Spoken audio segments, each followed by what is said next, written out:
Okay guys, 14.3. It's going to be exciting, not for your lower back, but let's take a look. So we've got this ascending ladder 8-minute AMRAP, box jumps stay the same, 24-20 inches, and we got increasing weights and repetitions on the deadlift. Now, a couple of things to consider. Obviously, if you're the person whose back is going to get cooked, it'll be cooked. Let's see what we can do about that. For the warm-up, you want to get the heart rate high again, spend good 10 minutes getting it high. Not too high in intensity, you want to keep it simple, just get the lungs going. Rowing looks like deadlifting, might be a good idea. 27 good mornings. So the idea here is that we really want to make sure that posterior chain is firing off at all cylinders. So 27 good mornings. If you watched the video with the squats last week, we played around with the foot positions. We're just going to do a simple good morning where we push the butt back, keeping the back flat. So we're looking at like stiff leg deadlift type mechanics. But with the feet, we're going to play around with those same foot positions. So we have straight, out, and in. We got the normal stance, we got the wide stance, and we got the narrow stance, okay? You might find that, hey, one side is going to feel a little tighter as you play around with these variations. That's probably the side you need to spend some time loosening off. You can also go one foot forward or the other foot forward and do all the variations. Now, you don't want to have a long stride, just like a nice short stride in here, little imbalance side to side, just work through both versions, all three foot widths and foot positions as well. Okay. The second piece that you might want to do to get those hamstrings going, get that posterior chain fired up, is just lunges with some reaches. So we can do just an anterior lunge with a little reach forward at different heights to get those hamstrings and hips going. You can do a little lateral version as well, so you go to the side and do the same thing. And if you want to really start to play around with it, you can mix different variations in, but at least go forward, go sideways, do some reaches. If you're feeling good, you can even hold little plates, little dumbbells on your hands. Again, the idea here is that we want that posterior chain super ready to go, so you don't cook your lower back, but you're going to use the hips and the hamstrings to lift the weight up. Now, for the deadlift, how are you going to warm it up? Well, one of the ideas was that as you start to build up the load, you don't want to do a lot of repetitions. You don't want to get fatigued too early. So either do just concentrics, you do a single, you drop, maybe a couple touch and go, but like 2s and 3s, no big sets. Keep that endurance for the workout. And if you want to get that nervous system fired up, 2 ways to do it. You can set a band, get a little accommodating resistance, step inside the band, fast pause. Or you build it up to about maybe 75%, 80%. Again, depending how strong you are. If these weights are close to your 1 rep max, you want to make sure that your body is ready.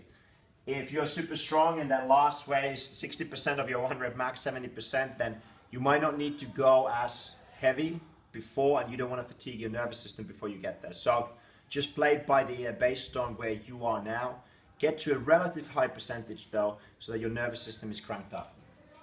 Now, the idea with the box jump, box step is that if you haven't tried this before the time comes to do the workout, you have to try it out. We'll talk about some ideas, which one to go, box jump or box step, but you need to try them both out because it might be a little bit individual based on your height, your capacity, how explosive you are. Don't do too much, okay? I want you to heart rate high, low resistance on the row. I want you well prepped for the deadlifts. I want you to touch on the box jump, maybe go back and forth between these two. Don't fatigue yourself out before you get to the actual piece. Now, mobility-wise, I recommend you do this prep maybe before you get to the gym. Start working on it the previous day. You don't want to feel all loose when you start doing the workout. You want to have some tension in the muscles, but you also want to have the full range of motion available for you. Okay?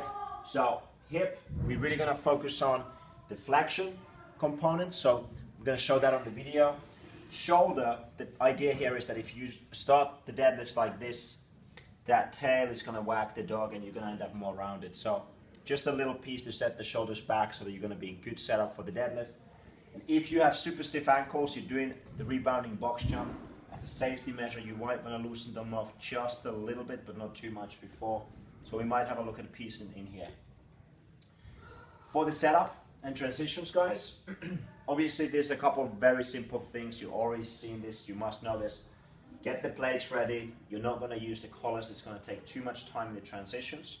Set the plates in a simple linear fashion that allows you to know what you need to put on the bar, what you need to take out easily. Okay, you'll be tired. You won't be thinking straight. Get them color coded, whatever it takes. Flat shoe. Don't wear a weightlifting shoe. You're going to be more on your toes. It's not going to be great on the box. Bad idea. Nice flat shoe is going to be the best option here. Chalking. Chalk up the bar. Chalk up your hands before you go. Okay. It's great to get that rest in chalking between the deadlift reps as it gets heavy, but you don't want that to be a rest between the two movements. I recommend you use the ladies bar for most people. Again, if you've never done this before, you might not want to change it today, but the narrow bar, it might be easier for your grip if you have tendency to get too pumped and lose your grip on the deadlift. So think about that. If you do, those 2.5 kgs or the pound equivalent will go on the inside so that you don't have to take them out at any point. Guys, for the belt, Velcro belts. Right? This is really obvious, but you're not going to have one of those old school belts that you're going to crank in and crank out, and you don't want the belt to be too tight the whole time. Have something that you can pull tight on the deadlift, release a little bit on the box jump, pull it tight again. You do it while you transition, so it's not going to cost you anything. Okay? If you don't have one, get one. If you do this workout without the belt, don't do this workout without the belt, guys. Put the belt on. Now, moving on to the deadlift. Let's talk about a couple options here, a couple ideas with the grip. First of all, we can go mixed grip from the beginning. Okay, obviously it would be quite silly to go any other grip. You can overhand grip and hook grip if you want to, but realistically this is going to be your best bet for the workout. At the first sets, when it's light for you, you can go for a looser grip. Okay, so you're not going to pump the forearms up. If you don't think that's going to be a problem, just hold on to the bar. Just don't crush those lighter weights. You have plenty of time for that when you get too heavy. Narrow grip. This versus this on the range of motion might not seem like much, but that narrow grip is going to definitely save you on the deadlift. Hip position. We got two ways to do this. We can go really high, like Romanian deadlift style or stiff leg deadlift style deadlift, faster. Or we can have a lower setup, more like a clean style, ollie lifting style.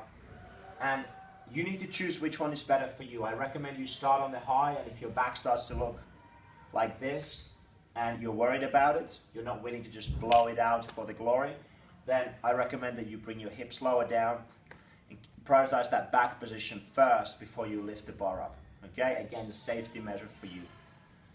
Stance. Some of you might want to play with a slightly wider stance, again going to restrict your range of motion, but if it's a new position for you, this might not be the time to test it out. So if you already played around with this, a little wider stance is going to be fine, but remember the balance, narrow hands, too wide feet is not going to work out for you. So play around, find what works, don't try something you've never tried before. On the box jump, dash, box, step up, well, essentially I'd say there's three options. You jump on the box, you jump down from the box, you rebound, okay? No resting at any point. Great, if you can handle that, if you're really effective, there's not much hip use, it's all kind of elasticity from your tendons, that's great. Go for it if you're that guy or a girl. Now, option two would be jump up, step down. That might work for you, but you've got to lose that rebound. It might not be much faster than step up, step down, okay? So again, I'd say the two main options are rebounding or step up, step down the whole way. Couple things you can think about if you do the step up. I would step a little wider because it's going to restrict the range of motion. It's going to be easier for the hip mobility as well. So I might step wide, open up, and then I'm going to step down the same way. So I went right, left, and then touch. Just touch, don't offload the foot as you go. It's going to be a little bit faster to do that way, okay? Now, when we move from here to pacing, I really want you to think that there is no resting anywhere in the box jump. If you need to rest, you would rest on the top of the box normally, but in this workout, if you rest, you're wasting time. So if you are box jumping and you feel like you need to rest, start stepping up, stepping down. If needed, put the hands on the knee and push yourself up. Okay, but there is no stopping on the box jump. Keep moving. There's also no resting on the transitions. You get to the bar, you want to go put the weights on, pulling versus pushing them in. There's a good tip on barbell shrugged of pulling the weights in. I think it's a good idea instead of pushing them in. Put the plate in place, step in, pull it in. I think it is going to be faster. So use that, but don't rest on the transition. Get to it. Start putting the plates in. Make sure you put the right ones in. And if you need to rest, that's really going to happen when you're choking your hands between the deadlifts. So if you have to rest, start the deadlifts, hit a set off, wherever you are, break, go choke your hands, take a breather, go back in. If you don't need to choke your hands, the rest on the deadlift is going to be by the bar. Every time you walk away, you're going to lose some time. If you're standing in front of the bar, you're going to go, oh, I might as well go one more time. So as needed, as it gets heavy, after first or second set, I want you to start thinking about breaking it down. Maybe after third out, maybe after fourth, wherever you are, whoever you are. When it gets real heavy, you can try two strategies. One is fast singles or doubles or triples, depending if you're more like explosive, you go singles. If you're more grinding, you do maybe a couple triples, etc. You have that capacity. Higher top end strength, you might go ahead and do more of those sets of 2 and 3. But you can also try this if you're really feeling strong, hit a bigger set, 5 maybe, even up to 10, and then fast singles. Okay, that's going to be fast than just trying to go unbroken until you hit failure. If you redline, if you hit that failure point, it's too much. So make sure you rest well before you hit the failure, remembering that it's more important to keep moving than to keep moving unbroken. So if you have to deadlift, drop, that's going to be okay.